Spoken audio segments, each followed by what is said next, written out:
Hello guys, today I have another tips and tricks for you. If you want to, if you are in a certain word and if you want to delete everything that is that starts from this cursor to the end of the line, you can use $D and $, to delete everything till the end of the line, because dollar goes to the end of the line.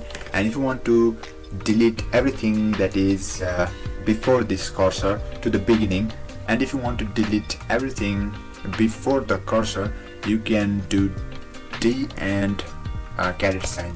The caret sign will take you to the beginning of the line. That means if you combine these things, you can delete everything till the beginning of the line. Now you can also combine this delete or change word in this type of special character.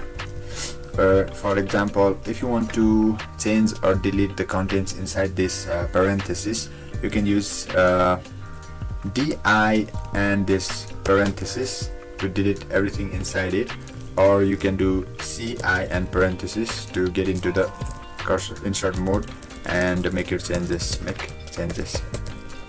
So this works for square brackets. You can do change inside square bracket, and you can edit inside square. Also works for curly braces, change inside curly braces. You can make your changes here. Also work for angle bracket, change inside angle bracket. Means angle. This can also work with text enclosed in quotations. Like for example, let's make one. I copy this three words Y3E, get to the end of the line using $, get to insert mode. Now I put this to quotations, get back and paste here. Now let's change this text inside the quotation using that same grammar, CI and quotation. I can write here project 4. This type of changes also work in single quotation text.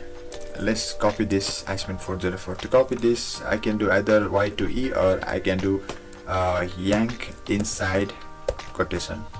This will copy. Now I can go to the end of the line, make this to and paste here. Now whenever I wanted to change this, I can simply do CI and single quotation. I can make my change here, make my changes. This is also another powerful feature of Vim that lets you to know your objects and edit it in very efficient manner. Another thing is, if you want to make changes in a certain word where your cursor is, and if you do CB, it will change everything that is before this cursor but in that given word. Then you can write your changes here. Or if you want to change everything after your cursor in that given word, you can use CE and you can make your changes here. This is a very powerful feature of Vim. Okay guys, this is some tips and tricks. Practice it. I will see you in the next video. Thank you.